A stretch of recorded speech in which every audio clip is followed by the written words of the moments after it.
Il s'agit de contempler l'agneau dans sa marche. L'agneau demeurait chaque jour dans la position qu'il avait adoptée initialement, et il en subissait les conséquences. Toutes sortes d'épreuves venaient remettre en question sa position. Il fut éprouvé par le monde. Et quand j'emploie ce mot, je ne désigne pas seulement la sphère d'activité où les gens se meuvent, mais l'esprit de ce monde, ses idées, ses conceptions et ses maximes, tellement contraires à la pensée du Seigneur. Le prince de ce monde se fait le porte-parole des principes qui le régissent en proposant à Jésus de lui donner tout le royaume de ce monde. Si celui-ci se prosterne devant lui et l'adore.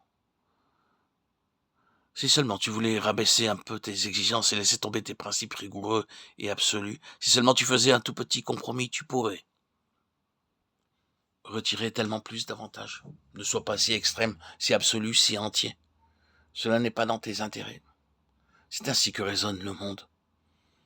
L'agneau s'est sans arrêt heurté à cela. Il a été mis à l'épreuve par l'esprit du monde et sa philosophie, qui est diamétralement opposée à l'esprit de l'agneau.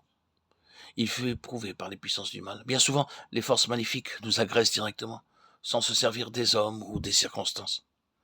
C'est comme si elles se ruaient sur nous, indépendamment des hommes ou des éléments extérieurs. Et nous avons l'affreuse sensation que le mal se déchaîne. On a l'impression que ces puissances du mal ont pénétré au-dedans de soi. À d'autres moments, elles ont élu domicile chez d'autres personnes et nous provoquent. Toujours est-il qu'elles semblent agir maintenant dans notre être intérieur.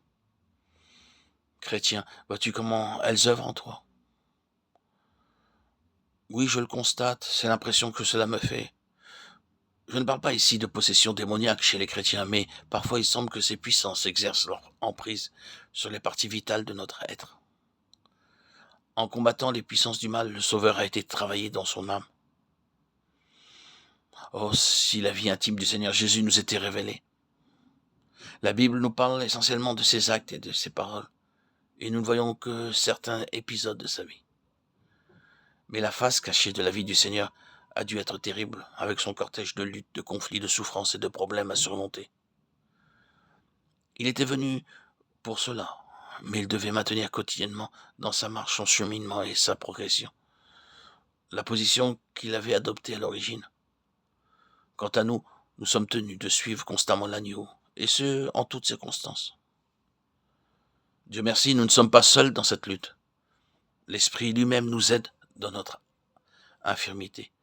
Nous avons quelqu'un à nos côtés, nous avons à notre disposition les ressources de l'Esprit de Jésus-Christ, et sa grâce nous suffit. Néanmoins, le combat est parfois rude. Je veux parler de ce renoncement à nous-mêmes et du don de notre vie. Ils suivent l'agneau partout où il va.